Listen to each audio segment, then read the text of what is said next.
Elimelec decide por conta própria seguir com a sua família para Moabe, sem consultar a Deus, sem primeiro pedir orientação a Deus sobre o que ele deveria fazer.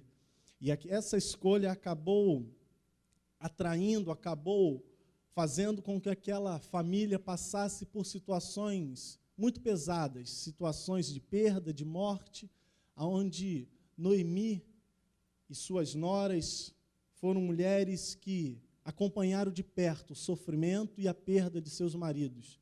Noemi, de seu marido e de seus filhos. Falamos também do significado dos nomes, onde Elimelec significa Deus é o meu Deus é rei. Noemi significa amável, encantador e agradável, mas você viu no texto que mais à frente ela disse que ela não se chamaria mais Noemi, e sim Mara, e Mara significa entristecida, amargurada. Ruth, amiga e órfã fiel. Falamos também de alguns ensinamentos que podemos tirar deste primeira parte do livro de Ruth. O primeiro ensinamento que nós vimos, que compartilhamos aqui uns com os outros, foi que enfrentar a crise é melhor do que a fuga. O segundo ensinamento para a nossa vida foi com relação a que os planos humanos feitos fora da vontade de Deus, muitas das vezes são frustrados, ou senão todos eles, todas as vezes, todos os planos fora da vontade de Deus são frustrados. E terceiro ensinamento, decisões precipitadas nos prendem por mais tempo do que nós gostaríamos, onde nós vimos que a decisão de Elimelec era uma decisão, a princípio, por um tempo curto, um período curto, mas que acabou durando 10 anos, como você viu no texto. E aí, seguindo o capítulo 1, entramos no momento onde Ruth já perdeu seus filhos, perdeu o seu marido, e agora está retornando para Belém, ao saber que Deus se lembrava do seu povo. E nesse percurso, nesse trajeto, Noemi começa a argumentar com as suas noras, para que elas seguissem as suas vidas, para que elas não seguissem com Noemi a caminho de Belém. E aí falamos apenas do primeiro argumento que Noemi usou para convencer as suas noras. E o primeiro argumento de Noemi foi de que ela estava velha demais. E nesta noite, dando sequência, nós vamos agora falar do segundo argumento que Noemi utiliza, segundo argumento que Noemi falou para suas duas noras para tentar convencer elas. E o segundo argumento que Noemi fala é o seguinte, aonde diz no versículo 13, Noemi diz que não tinha mais filhos e não poderia mais oferecer abrigo, lar para aquelas mulheres. Versículo 13 diz, esperá-los-íeis até que viessem a ser grandes, abster-vos-íeis de tomardes marido, não filhas minhas. Na visão que Noemi tinha, na visão humana de Noemi, aquele momento, aquele período que estava se passando na vida daquela família, na vida daquelas 3 mulheres, não haveria mais hipótese, não havia mais saída. E aí Noemi, diante disso, começa a argumentar, começa a querer dizer para suas noras que elas não deveriam prosseguir com Noemi a caminho de Belém. Ela não consegue ver de que forma ela poderia dar filhos para suas noras, para que elas pudessem casar novamente, porque na visão dela, ela já estava velha demais, como foi o seu primeiro argumento. Na visão dela, o tempo haveria de passar muito tempo para que Noemi viesse a ter um filho e aquelas mulheres pudessem sim casar com esse filho de Noemi e assim dando sequência à descendência dos seus maridos mortos. Ela continua argumentando e ela continua dizendo, e Noemi vira para suas noras e diz, acaso privaria eu a vocês de terem novos maridos? Noemi aqui está dizendo, na sua visão limitada, de que não havia mais saída para elas. Noemi, com esta fala, ela está colocando um ponto final na história. daquela família. Como nós cantamos aqui, uma nova história Deus tem para a nossa vida. Não cabe a mim e a você querer colocar um ponto final na nossa história. Nós podemos enxergar como Noemi, nós podemos ter a nossa visão limitada como Noemi, onde nós olhamos e não encontramos mais saída e hipótese. E como consequência disso, assim como Noemi, nós queremos colocar um ponto final. Mas entenda que o único que pode colocar um ponto final na nossa história é Deus. Não cabe a mim e a você. Entenda que em muitos momentos da nossa vida, a nossa visão, a sua visão, ela pode não estar enxergando, não pode estar enxergando razão ou saída alguma. E por conta disso, você acha que é o fim. Você acha que está tudo perdido. Eu quero dizer para você nesta noite, que o único que tem o poder, o único que tem autonomia, o único que tem um direito de dizer que essa história acabou na tua vida é Deus, não é você. Isso não pertence a você. Mesmo aos teus olhos, mesmo que aos teus olhos você não enxergue o que fazer, mesmo que diante dos seus olhos você analise a situação e diga que não há mais saída, você não encontre como proceder, não pense que está tudo acabado. Não pense que é o momento de colocar um ponto final na história. Lembre-se de Ezequiel. Ezequiel, quando estava lá no Vale dos Ossos Secos, Ezequiel estava ali diante daqueles ossos aonde não havia vida, aonde não havia hipótese alguma daqueles ossos voltarem a ter vida. Mas Cristo, Deus fala com Ezequiel, profetiza esses ossos. E como ato de fé, Ezequiel abre a sua boca, profetiza sobre aqueles ossos e aqueles ossos começam a ter vida. Você encontra em Ezequiel descrito lá de forma detalhada que ele começou a ouvir barulho de osso batendo com osso. E quando ele viu, já estava vendo tendões sobre aqueles ossos, ou seja, aqueles ossos secos. Aqueles ossos que lá no início, na visão de Ezequiel, não tinha mais nada que ser feito. Com a palavra de Deus, com a palavra de Cristo, aqueles ossos voltaram a ter vida. Terceiro argumento que Noemi utiliza com as suas noras está no versículo 13, na parte B, aonde Noemi diz: a mim me amarga o ter o Senhor descarregado contra mim a sua mão.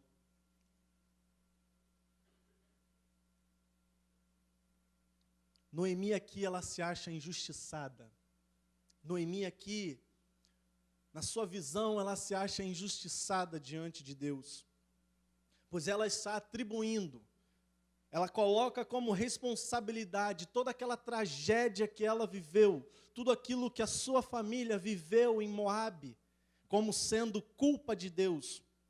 Os versículos 20 e 21 deixam claro isso, quando Noemi atribui todas essas tragédias como sendo culpa de Deus. No versículo 20 está escrito: porém ela lhes dizia, não me chameis Noemi, chamai-me Mara, porque grande amargura me tem dado o Todo-Poderoso. Versículo 21, ela ainda continua dizendo: ditosa parti eu, porém o Senhor me fez voltar pobre. Por que, pois, me chamareis Noemi, visto que o Senhor se manifestou contra mim e o Todo-Poderoso me tem afligido? Noemi aqui está afirmando que Deus tem amargurado a sua vida. Noemi está dizendo que o Senhor fez com que ela voltasse pobre. Noemi está afirmando que o Todo-Poderoso é quem tem afligido a sua vida. Meu amado, se há um pensamento que nunca deve passar na minha mente, na sua mente, é que Deus está contra nós. Nunca pense que Deus está contra nós. Porque o dia que Cristo, o dia que Deus resolver estar contra nós, certamente eu e você estaremos perdidos. Estamos aqui hoje pela misericórdia de Deus. Estamos aqui hoje porque no decorrer de toda a história, Deus foi em nosso favor. Então nunca ache, não pense que Deus está contra você, porque Ele sempre está ao seu favor. A palavra diz que ele zela em favor daqueles que o servem. Não pense como Noemi, que ao invés de ver Deus como um consolador, ela via Deus como um carrasco. Via Deus como alguém que estava afligindo, amargurando e punindo a sua vida. Tenha por certo que a visão que Noemi estava tendo de Deus era uma visão totalmente equivocada e errada. A visão que Noemi estava tendo não condiz com a realidade de Cristo, com a realidade de Deus. E agora chegamos aos versículos de 13 a 18. E esses versículos vão mostrar para nós um novo momento nessa história. Momento aonde as as duas noras, estão ali naquele momento de choro com Ruth.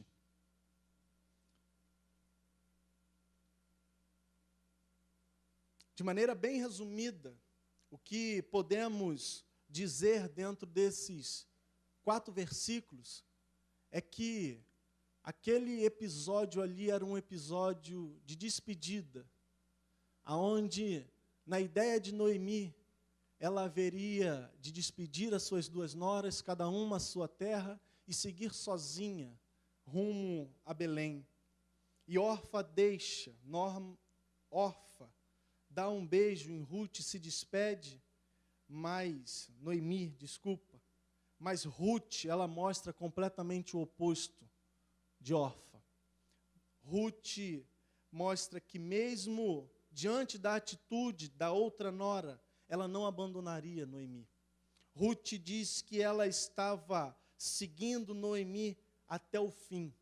Tudo aquilo que elas enfrentaram até aquele momento não haveria de cessar ali. Ruth haveria de ser fiel. Ruth haveria de continuar com a sua nora. E no versículo 16, nós encontramos que Ruth pede para que sua sogra não insista para que ela deixe. E como de forma fiel, Ruth diz: aonde quer que fores, irei eu. Aonde quer que pousares, ali pousarei eu. O teu povo é o meu povo, o teu Deus é o meu Deus. Ruth aqui não estava apenas declarando a sua fidelidade. Ruth aqui não estava apenas declarando o seu amor para com Noemi. Ela estava afirmando que o Deus que Noemi cria, o Deus de Israel, passava a ser o Deus que Ruth começava a crer. Ruth aqui nesse momento está dizendo que ela não servia mais aos deuses pagãos de Moabe. Ruth agora está dizendo: eu creio no verdadeiro Deus, o Deus de Israel, o Deus de Noemi. Quando chegamos no versículo 17, Ruth mostra que de fato, aquilo que ela estava declarando, aquilo que ela estava falando, era algo extremamente profundo e verdadeiro. E ela diz: aonde quer que morreres, morrerei eu, e aí serei sepultada. Faça-me o Senhor o que bem lhe aprouver, se outra coisa que não seja a morte me separar de ti. Encontramos Ruth aqui já colocando e empregando na sua fala que verdadeiramente ela servia a Deus. Note que Senhor na sua Bíblia está escrito com letra maiúsculas. Ou seja, o Deus que Noemi está se referindo não era o Deus de Moabe, não era um Deus de letra minúscula, mas um Deus verdadeiro e único. E ela diz: apenas Deus, apenas um único Deus pode me separar de ti, Noemi. Encontramos Noemi e Ruth ali chorando, passando talvez um momento aonde se relembraram de tudo aquilo que aconteceu, passado na sua história, mas aquelas 2 mulheres seguem juntas. Ruth afirma que somente a vontade de Deus a poderia afastar de sua sogra. Somente a morte colocaria um fim na história daquelas mulheres. Ruth mostra que Deus era quem estava no controle. Aquela história não pertencia a que Ruth e Noemi decidissem o futuro, mas sim Deus. E chegamos a um novo momento. Chegamos a um novo episódio dentro dessa história, que é descrito dos versículos 19 a 22, que vai relatar a chegada dessas duas mulheres à cidade de Belém. E nesse trecho nós podemos notar alguns pontos que chamam a nossa atenção. E o primeiro ponto que nós já podemos destacar nesses versículos de 19 a 22 é o fato de que quando aquelas mulheres chegam àquela cidade, quando elas chegaram, toda a cidade se comoveu. Toda a cidade se comoveu com a situação de Noemi. Noemi havia saído de Belém, de Tosa, com seus 2 filhos e com seu marido Elimeleque, e vai rumo a Moabe.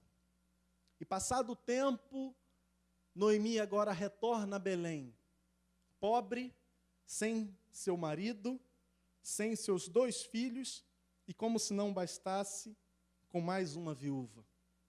E aquela situação toca o coração daquela cidade. Creio eu que nesse momento da história já era Deus tocando no coração daquela cidade. Já era Deus intervindo na situação daquelas mulheres. E nós podemos constatar, aonde a Bíblia diz que toda a cidade sentiu, se comoveu, sentiu amor, sentiu carinho por aquelas duas mulheres. O segundo ponto que podemos destacar está nos versículos 20 e 21, aonde podemos notar uma lamentação pessoal por parte de Noemi. Versículo 20 diz: porém ela lhes dizia, não me chameis Noemi, chamai-me Mara, porque grande amargura me tem dado Todo-Poderoso. De Tosa eu parti, porém o Senhor me fez voltar pobre. Porque me chamareis Noemi, visto que o Senhor se manifestou contra mim, e o Todo-Poderoso me tem afligido. O primeiro ato de Noemi ao chegar àquela cidade foi resolver mudar o seu nome. As pessoas, quando viram Noemi chegando em Belém, nós encontramos um texto que as pessoas perguntaram, não é esta Noemi? Não é esta aquela mulher amável, aquela mulher agradável? Mas como resposta a essa indagação daquelas pessoas, Noemi responde, não me chamo mais Noemi, e sim Mara. Não sou mais aquela pessoa amável, eu não sou mais aquela pessoa feliz, eu agora sou uma pessoa amargurada, eu agora sou uma pessoa inconformada e revoltada, porque grande amargura me deu o Senhor. Perceba que Noemi despeja toda a sua indignação e mágoa sobre Deus. Ela não está inconformada com a situação ou com as circunstâncias que aconteceram e que chegaram à sua família. Ela está revoltada com Deus. E ela diz no final do versículo 21, o Todo-Poderoso me afligiu. Noemi aqui, na sua visão humana, aquilo não era nada fora daquilo que Deus mandou para aquela família. Noemi entendia que Deus estava amargurando a sua vida e a sua família. Mas não pense assim, não pense como Noemi. Ela está dizendo que ela saiu de Tosa, mas que Deus a fez voltar pobre. Ela está dizendo que Cristo afligiu a sua vida. Meu amado, não culpe a Deus. Preste atenção nisso que eu vou te dizer. Não culpe a Deus por você estar colhendo o resultado daquilo que você mesmo plantou.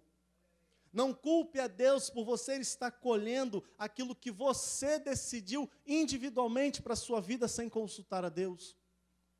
Nós vimos lá no início que quando Elimeleque decide ir rumo a Moabe, em nenhum momento nós encontramos no texto que Elimeleque dobrou os seus joelhos, que Elimeleque resolveu consultar a Deus sobre o que ele iria fazer. E Noemi foi junto com ele.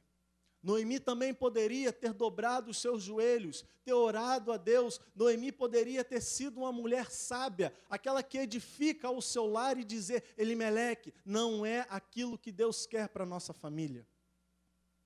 Mas eles resolvem seguir por conta própria, eles resolvem tomar a sua decisão individualmente. E aquela decisão gerou muitas dores, como nós já sabemos. Às vezes tomamos decisões na nossa vida sem consultar a Deus. E quando chegamos lá na frente, aquelas decisões que tomamos se refletem de forma negativa na nossa vida. Nós começamos a procurar quem é o culpado disso tudo, por que nós estamos passando por tudo aquilo, e muitas das vezes a culpa no nosso entendimento é sempre de Deus. Sempre no nosso entendimento, se estamos passando por um momento de tribulação, por um momento de dificuldade, é porque Deus está nos punindo. É porque Deus nos abandonou. Mas nós não lembramos que estamos vivendo aquilo, porque lá atrás nós tomamos uma decisão sem antes consultar a Deus. Portanto, não reclame, não queira colocar a culpa em Deus, diante daquilo que você decidiu para a tua vida. Terceiro ponto, o cuidado e a providência de Deus para com aquelas mulheres. Versículo 22, assim voltou Noemi da terra de Moabe com Rute, sua nora, a moabita, e chegando a Belém, no princípio da cega da cevada. Nesse momento, encontramos agora nessa história, essa história começando a tomar um rumo diferente. Começamos a ver que a partir desta volta a Belém, aquela história, aquelas dores, o sofrimento que se viveu em Moabe, começa a ser transformado. É exatamente nesse ponto da história que Deus começa a escrever um novo capítulo. Mesmo Noemi culpando a Deus por tudo aquilo que ela estava vivendo, sem que ela percebesse, sem que ela notasse que Deus estava cuidando daquelas duas mulheres, Cristo começa a intervir na história. E a partir deste ponto, a partir da colheita da cevada, que Rute, por providência de Deus, reforço isso, por providência de Deus, Rute vai cair exatamente no campo de Boaz. Por providência divina de Deus, Boaz é um homem rico. Por providência de Deus, Boaz era parente de Noemi. Por providência de Deus, Boaz trata Rute com graça. Por providência de Deus, Noemi fica sabendo que ele era um dos resgatadores da sua família. Por providência de Deus, Boaz começa a gostar de Rute. E por providência divina de Deus, Boaz se dispõe a ser o resgatador de Rute. Note que isso não foi o acaso. Isso não foi o acaso. Na visão de Noemi, ela poderia até entender que aquilo que estava acontecendo eram circunstâncias que estavam ocorrendo, que estavam começando a colaborar com a sua vida. Mas na realidade aquilo era Deus já cuidando, Deus mostrando, Deus evidenciando a sua providência para com aquelas mulheres. Mesmo após uma decisão errada, tomada por aquela família, o amor e o cuidado de Deus nunca deixou de acompanhar aquela família. As consequências de uma escolha errada individual alcançaram aquelas famílias por causa da decisão deles. Deus é justo, não esqueça disso. Entretanto, o amor de Deus nunca deixou de existir por aquelas mulheres. Nesta noite eu gostaria que você entendesse, mais uma vez eu reforço isso, que você saia daqui nesta noite tendo a certeza no teu coração que independente daquilo que você está vivendo, Deus te ama. Deus te ama, independente daquilo que você está vivendo na sua família, independente daquilo que você está vivendo no seu trabalho, Deus te ama. Podemos tirar algumas lições práticas desse texto, do capítulo 1 de Noemi. Lições essas extremamente contemporâneas. Lições essas que são totalmente válidas para a nossa vida nos dias de hoje. E a primeira lição, para mim e para você, é que nós devemos parar de reclamar das adversidades e olhar para as coisas boas que estão acontecendo comigo e com você. No versículo 13, na parte B, está escrito: porque por vossa causa a mim me amarga o ter o Senhor descarregado contra mim a sua mão. Noemi olha para a sua vida e ela não via nada de bom. Noemi olhava a tudo aquilo que estava à sua volta, todo aquele cenário, e ela apenas via tristeza, ela apenas via morte, dor e sofrimento. Muitas das vezes reclamamos, murmuramos com Deus, nos entristecemos com Deus porque o nosso olhar está focado na adversidade. E quando nós estamos focados no problema, quando nós estamos focados na adversidade, ficamos tendenciosos a todo instante reclamar. Eu não sei se você conhece a história do Deus é bom, Deus sabe o que faz.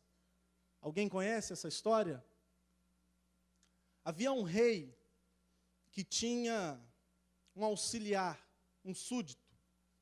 E esse rei gostava muito de sair para caçar.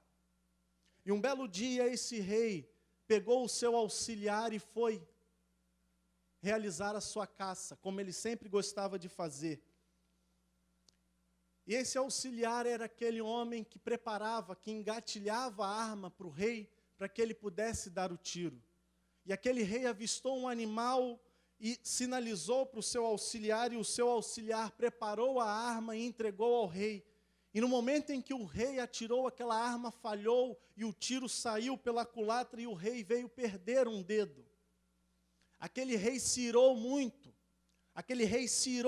com aquele homem, e virou para aquele homem de forma áspera, e falou: o que você fez? Olha o que você acaba de fazer, eu perdi um dedo. E aquele homem vira para aquele rei e diz: meu rei, Deus é bom, Deus sabe o que faz. Aquele rei se irou com a fala daquele homem, e mandou que esse homem fosse preso, que levassem aquele homem ao cárcere. E mesmo após aquele rei mandar que aquele homem fosse preso, aquele homem mais uma vez diz: Deus é bom, Deus sabe o que faz. E a história continua. O rei resolve levantar um novo auxiliar. E mais uma vez o rei sai para fazer a sua caça. E o rei está lá com o seu auxiliar no meio de uma mata muito fechada. E de repente o rei se depara com uma aldeia de canibais. E aqueles canibais capturam o rei e o seu auxiliar e colocam tanto o rei quanto o seu auxiliar no caldeirão. E falavam: é hoje que nós garantimos a janta e o almoço. E de repente um dos canibais, quando olha para aquele rei, vê que aquele rei faltava um dedo na sua mão. E aqueles canibais não poderiam comer aquele homem, porque na cultura daquela aldeia, aquele homem era um homem defeituoso. E aqueles homens resolvem tirar o rei do caldeirão e comem apenas o auxiliar. E o rei volta desesperado para o seu palácio. E ao chegar lá, conta toda aquela história e manda chamar aquele auxiliar.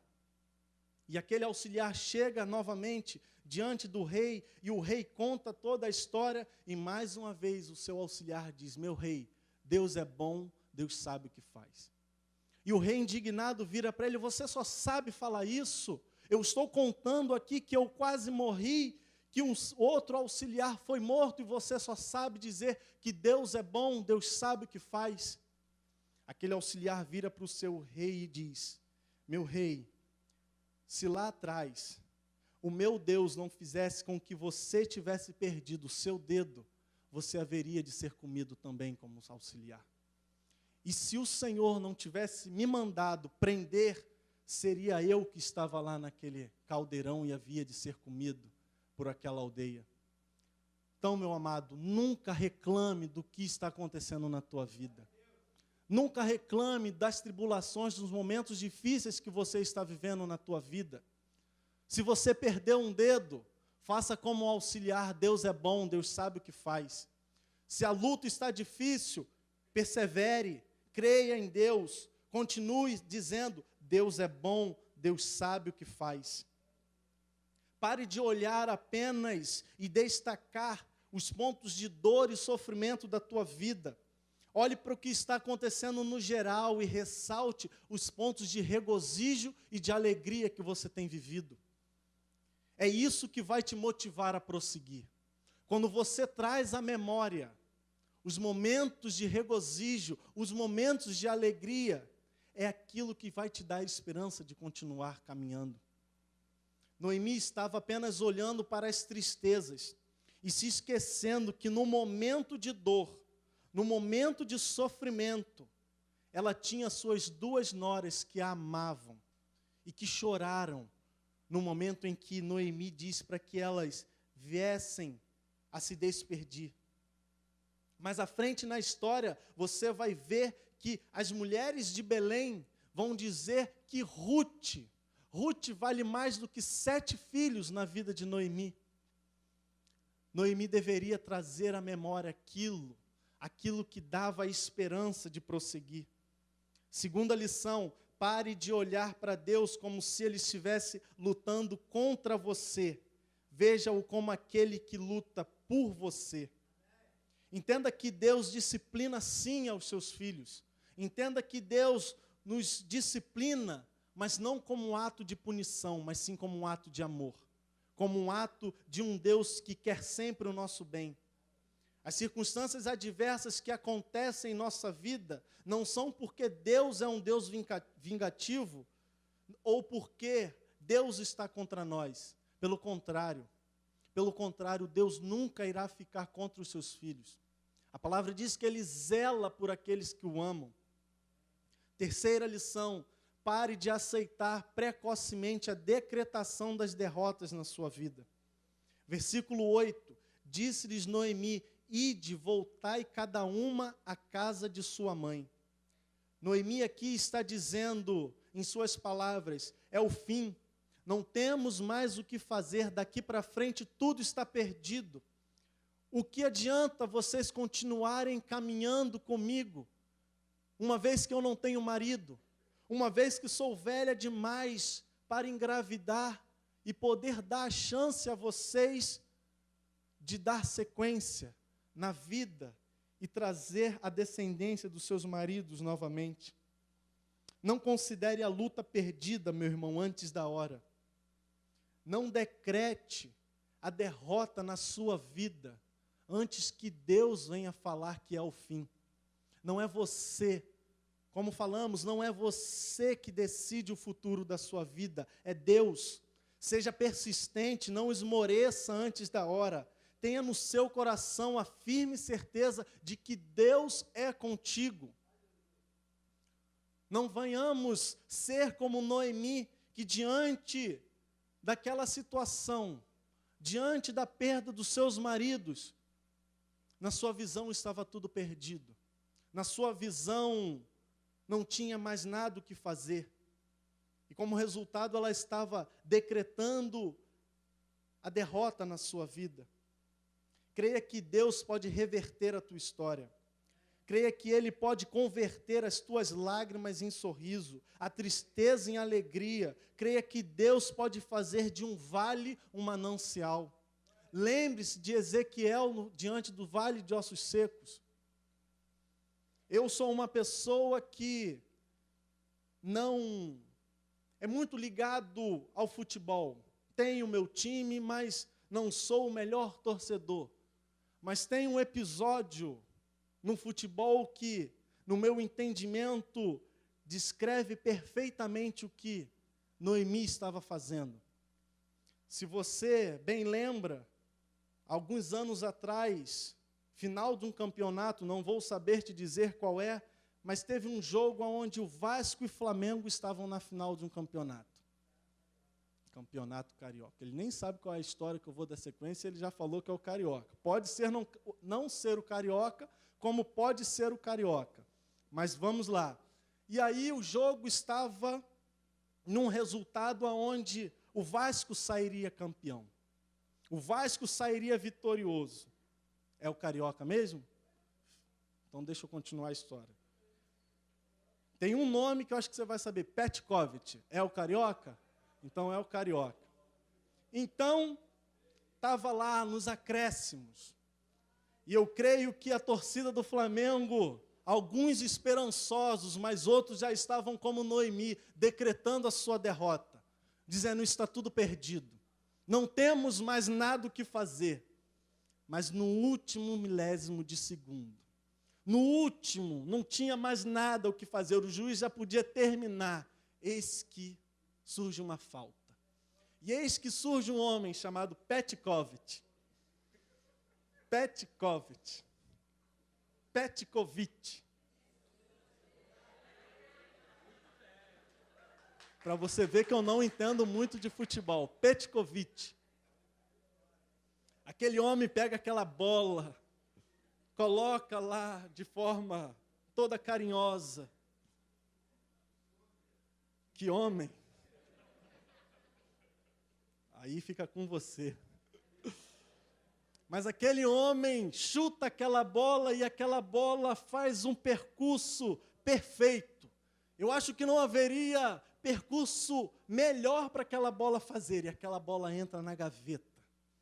E o Flamengo sai campeão no último milésimo de segundo.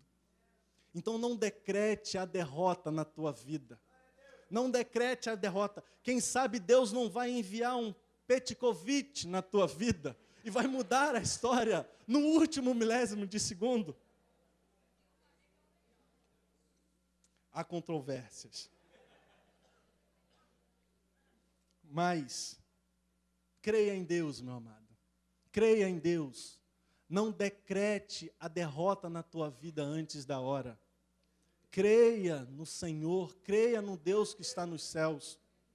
Quarta lição, pare de limitar o poder de Deus. Jamais perca a esperança de um milagre. Versículo 12 diz, tornai, filhas minhas, ide-vos embora, porque sou velha demais para ter marido. Penso eu aqui que Noemi deveria ser uma mulher muito boa de conta. Penso eu que naquele instante Noemi parou por alguns minutos e fez uma conta rápida e viu, poxa, eu sou velha, mesmo que hoje eu viesse ter um marido, mesmo que hoje eu viesse a engravidar, até esse menino crescer, essas mulheres vão estar velhas. Noemi aqui, ela faz a sua conta, faz os seus pensamentos baseado naquilo que ela estava vivendo. Noemi, ao pensar assim, ela estava limitando o milagre de Deus. Noemi, baseada na sua lógica, ela não vê possibilidade alguma para aquela situação. Muitas das vezes nós agimos assim, limitamos o milagre de Deus na nossa vida. Falamos muitas das vezes, não tem mais jeito, não tem mais saída, tudo está perdido. Mas nesta noite eu quero dizer para você que aqueles que têm Cristo como Senhor e Salvador da sua vida, precisam ter a esperança, precisam ter na sua mente, no seu coração, que basta uma palavra de Deus para que a história venha a ser mudada. Basta apenas uma palavra de Deus para que você possa ver saída. Basta apenas uma palavra de Deus para que você comece a ver com novos olhos. Para Deus não há nada impossível. Como cantamos, o Deus do impossível não esqueceu de você. Se você não está vendo saída, se você está como os flamenguistas naquela final, dobre os teus joelhos e ore a Deus. Ore a Deus. Como eu disse, quem sabe vai surgir aquele homem para mudar toda a história. Mas não é para você orar lá, Senhor, manda o Petkovic para mim, Senhor. Estou precisando tanto de um Petkovic na minha vida. Quinta lição.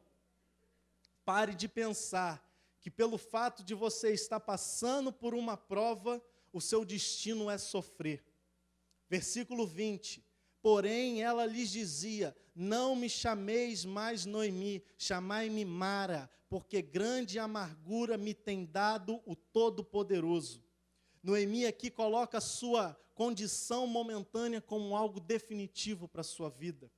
Noemi aqui está dizendo: o meu destino a partir de hoje é sofrer. Eu vou até mudar de nome, porque daqui por diante eu estou vendo que a minha vida será uma vida amargurada, uma vida de tristeza. Meu amado, não seja como aquele desenho: ó Deus, ó céu, ó vida, o que eu vou fazer? Está tudo perdido. Não. Creia em Deus. Creia em Deus. Pare de pensar que pelo fato de você estar passando por prova, o seu destino é sofrer. Deus te criou para você ser um bem-aventurado. Deus te criou para você ser um vitorioso. Mas isso não quer dizer que você não vá passar por momentos de dificuldades. Não. As tribulações chegam até a nossa casa. Mas nós devemos crer em Deus. Nós devemos crer que Cristo está com nós e que de fato nós somos homens e mulheres bem-aventurados. Não é porque hoje você está na dificuldade, não é porque hoje você está vivendo num momento difícil, que este será o teu último e definitivo estágio. Meu amado, se a prova está demorando, se o fardo está pesado demais, não troca de nome não. Não faça como Noemi. Não faça como Noemi, que ao olhar para aquela situação achou que dali por diante a sua vida seria apenas dor e sofrimento. Não. Creia no Deus do impossível. Creia num Deus de milagre. Pare de limitar o milagre de Deus na tua vida. Sexta lição e última, para encerrarmos o capítulo 1 de Ruth. Pare de olhar para as tribulações da tua vida como maldição de Deus. Versículo 13, parte B. Porque por vossa causa a mim me amarga ter o Senhor descarregado contra mim a sua mão. Meu amado, a Bíblia diz que nesse mundo nós vamos passar por aflições. Nós não estamos ainda andando pelas ruas de ouro. Nós não estamos ainda na Nova Jerusalém. Portanto, saiba que enquanto estivermos aqui neste mundo, eu e você vamos passar por aflições. Eu e você vamos passar por momentos de dificuldades. Mas isso não quer dizer que Deus está nos amaldiçoando. Noemi, na sua fala, coloca como tudo aquilo que estava acontecendo na sua vida fosse culpa de Deus. Ela via Deus como o carrasco, mas na verdade Deus sempre esteve cuidando dela. Deus sempre esteve dando providência. Noemi achou que Deus estava trabalhando contra ela, mas nós vimos que Deus nunca deixou de cuidar daquela mulher. Na verdade, Deus sempre foi com Noemi. Eu quero encerrar dizendo algo que Paulo diz de forma afirmativa e que deve ser aquilo que nos motiva a prosseguir nessa caminhada. Paulo diz: sabemos que todas as coisas cooperam para o bem daqueles que amam a Deus. Todas as coisas cooperam para o bem que amam a Deus. Todas as coisas aqui não está incluso apenas os períodos de bonança. Todas as coisas aqui não incluem apenas os momentos de alegria, os momentos de fartura. Todas as coisas aqui está englobando os momentos de escassez. Todas as coisas estão englobando aqui os momentos de dor e sofrimento na nossa vida. todas essas coisas cooperam para o nosso bem. Portanto, está doendo, saiba que Deus, saiba que essa situação está cooperando para que você se fortaleça mais em Cristo. Está tudo bem, está tudo a mil maravilhas, que bom. Isso tem cooperado para que você continue firme em Cristo Jesus. Tenha no teu coração que Deus nunca terá o prazer de te abandonar e te ver sofrer. Nunca esteve nos planos de Deus fazer com que aquela família viesse sofrer. Talvez se lá no início eles tivessem orado a Deus, consultado a Deus e perseverado em Belém, aquela história havia de ser diferente. Mas eles resolveram seguir por conta própria. Resolveram seguir diante daquilo que eles decidiram como melhor. E aquilo trouxe várias perdas àquela família. Mas mesmo uma decisão individualista, mesmo uma decisão sem consultar a Deus, não foi o motivo para que Deus virasse as costas para aquela família. Meu desejo é que nós possamos refletir sobre tudo isso que falamos com base no capítulo 1 de Ruth. Que nós não venhamos a decretar a derrota antecipada para a nossa vida. Que nós não venhamos ter uma visão errada de Deus, ao ponto de dizer que o Todo-Poderoso tem nos afligido. Que nós não venhamos a tomar decisões sem antes consultar qual é os planos de Deus para a nossa vida. Eu gostaria de convidar você a se colocar de pé.